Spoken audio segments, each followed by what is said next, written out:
میں نے کٹہرے کے قریب جا کر کہا، خاتون، تم نے بتایا ہے کہ واردات والی رات تم 11 بجے سو گئی تھی۔ فرض کرو 11:30 بجے یا 11:45 بجے تمہارا شوہر خاموشی سے اٹھ کر باہر چلا جاتا اور 1 گھنٹے کے بعد واپس آ کر دوبارہ سو جاتا ہے، کیا اسی صورت میں تمہیں اس کے آنے اور جانے کا پتہ چل جائے گا؟ بہت مشکل ہے، اس نے جواب دیا۔ میں بہت گہری نیند سوتی ہوں۔ میں نے عدالت سے مخاطب ہو کر کہا، جناب عالی، مسز نازش علی صفائی کی گواہ ہے۔ میں نے اسے جو سوال کیا ہے وہ در حقیقت استغاثہ کا سوال ہے، لیکن میں نے دانستہ یہ سوال کیا ہے۔ گواہ کے بیان سے یہ ظاہر ہوتا ہے کہ وہ دیدہ و دانستہ اپنے شوہر کو بچانے کی کوشش کر رہی ہے۔ میری اس تشریح پر عدالت میں ملی جلی مدھم آوازیں سنائی دیں۔ جج نے پوچھا، آپ کہنا کیا چاہتے ہیں؟ جناب عالی، میں یہ کہنا چاہتا ہوں کہ گواہ اپنے شوہر کو نہیں، دراصل کسی اور کو بچانے کی کوشش کر رہی ہے، اور میں اسے صفائی کی گواہ سے زیادہ استغاثے کی گواہ سمجھتا ہوں، لہٰذا میری جرح کو اسی تناظر میں سنا جائے۔ نازش حیرت سے آنکھیں پھاڑ کر مجھے گھورنے لگی۔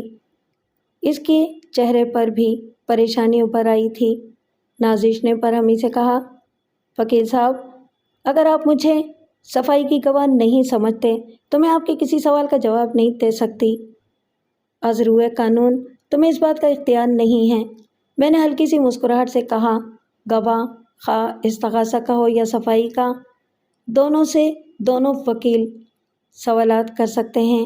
کیا تم اس عدالت کو بتاؤ گی کہ وقوعہ والے روز گھر میں کتنے افراد تھے؟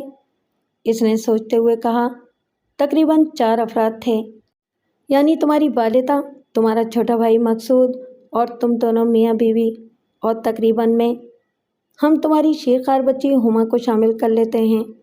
مسز انور علی، تمہارا چھوٹا بھائی کیا کام کرتا ہے؟ مم، مجھے معلوم نہیں، میں نے کبھی پوچھا نہیں۔ کیا یہ سچ ہے کہ مقصود نشہ کرتا ہے؟ میں نے پوچھا، اور پھر وارننگ کے انداز میں کہا، ذرا سوچ سمجھ کے جواب دینا۔ میں عدالت میں مقصود کے طبی معائنے کی درخواست بھی دے سکتا ہوں۔ وہ اس عادت سے پریشان ہے اور اسے چھوڑنے کی کوشش کر رہا ہے۔ کیا یہ سچ ہے کہ مقصود نے تمہارے سابق شوہر رضوان احمد پر قاتلانہ حملہ کیا تھا اور اس جرم میں اسے 5 سال کی سزائے قید ہو گئی تھی؟ اس نے پریشان نظروں سے ادھر ادھر دیکھا۔ چونکہ وہ صفائی کی گواہ تھی، اس لیے وکیل استغاثہ بڑے اطمینان سے بیٹھا ہوا تھا۔ اسے اس معاملے میں اعتراض کرنے کی ضرورت نہیں تھی۔ میری سمجھ میں نہیں آ رہا کہ آپ میرے چھوٹے بھائی کو اس معاملے میں کیوں گھسیٹ رہے ہیں؟ چند سوالوں کے بعد تم میری بات سمجھ جاؤ گی۔ میرا چھوٹا بھائی ذرا غصے کا تیز ہے۔ رضوان نے اس پر ہاتھ اٹھایا تھا، اس لیے وہ غصے میں چھری اٹھا لایا اور چھری سے کھچا کھچ وار کر کے تمہارے شوہر کو ڈھیر کر دیا۔ تم صحیح کہتی ہو، کچھ لوگوں کا غصہ ایسا ہی ہوتا ہے۔ اس جھگڑے کا سبب یہ تھا کہ مقصود اپنے بہنوئی کی آمدنی نشے میں اڑا رہا تھا اور ہر وقت تمہارے سامنے ہاتھ پھیلائے رکھتا تھا۔ مسز نازش، کیا یہ سچ ہے کہ مقصود کی اس عادت بد کی وجہ سے تمہارے ماں باپ کے مابین بھی ہر وقت جھگڑا رہتا تھا اور بالآخر تمہارے والد گھر چھوڑ کر چلے گئے تھے؟ آپ مجھے ذلیل کرنے کی کوشش کر رہے ہیں۔ میں صرف حقائق بیان کر رہا ہوں۔ میں نے کہا، اس چھوٹے بھائی کے کردار کو واضح کرنے کی کوشش کر رہا ہوں جس نے اپنی مجرمانہ حرکتوں کی وجہ سے کئی انسانوں کا سکون غارت کر رکھا ہے۔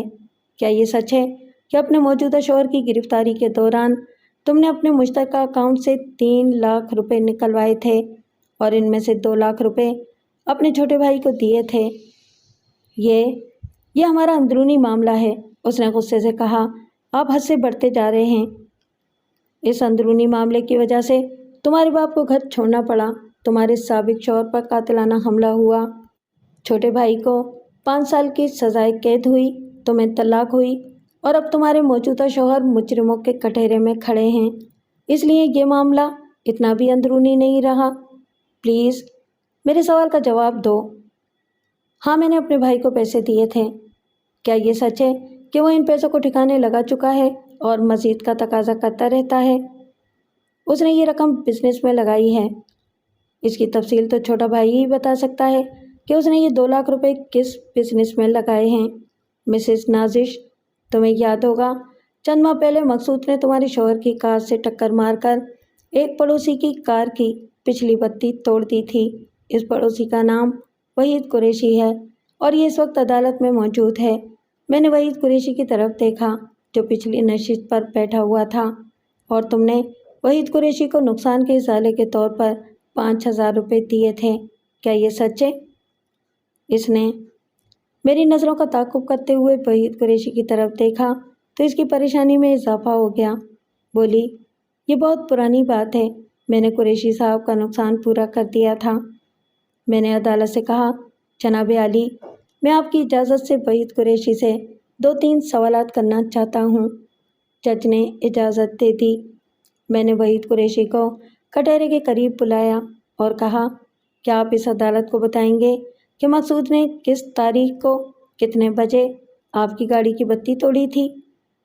سر، یہ 14 مارچ کی بات ہے، وحید قریشی نے جواب دیا۔ اس وقت رات کے 11 بجے تھے۔ میں نے مقصود کو روکا تو اس نے کہا، کوئی بات نہیں انکل، میں آپ کو نئی بتی لگوا دوں گا۔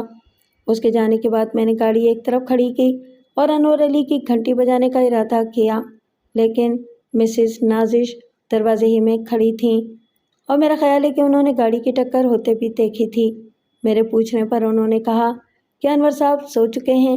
میں نے جب انہیں بتایا کہ ان کے بھائی نے میری گاڑی کی بیک لائٹ توڑ دی ہے تو انہوں نے مجھے 5,000 روپے لا کر دے دیے اور تاکید کی کہ میں انور سے اس کا ذکر نہ کروں۔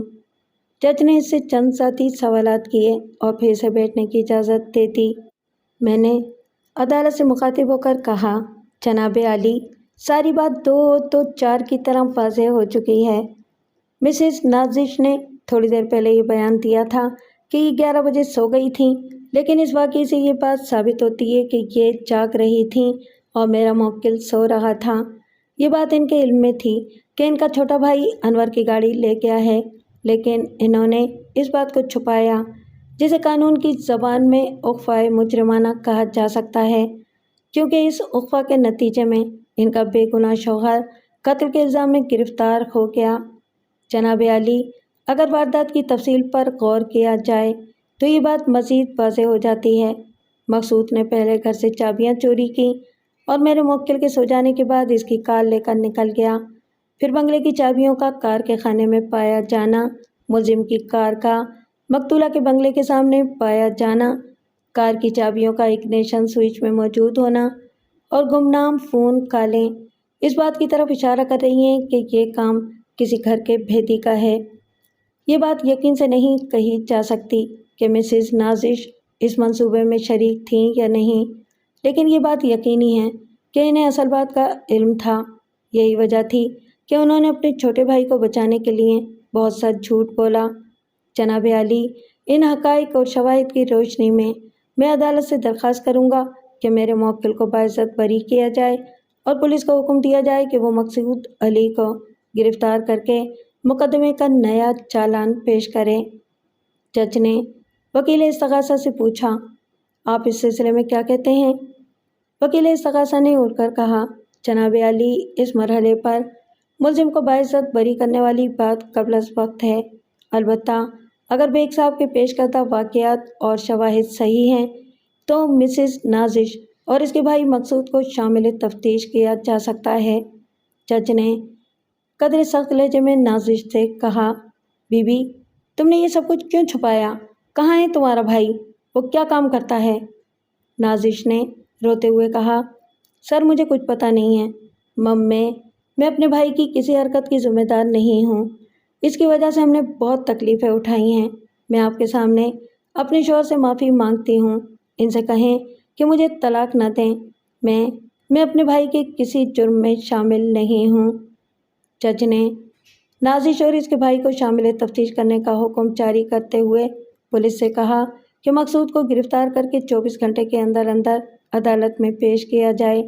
تاہم اس نے نازش کو گرفتاری سے مستثنی قرار دے دیا۔ پولیس نے چند گھنٹے کے اندر مقصود کو گرفتار کر کے خون آلود کپڑے اور آلہ قتل برآمد کر لیا۔ اگلی 2 پیشیوں کے بعد عدالت نے انور علی اور اس کی بیوی کو بری کر دیا۔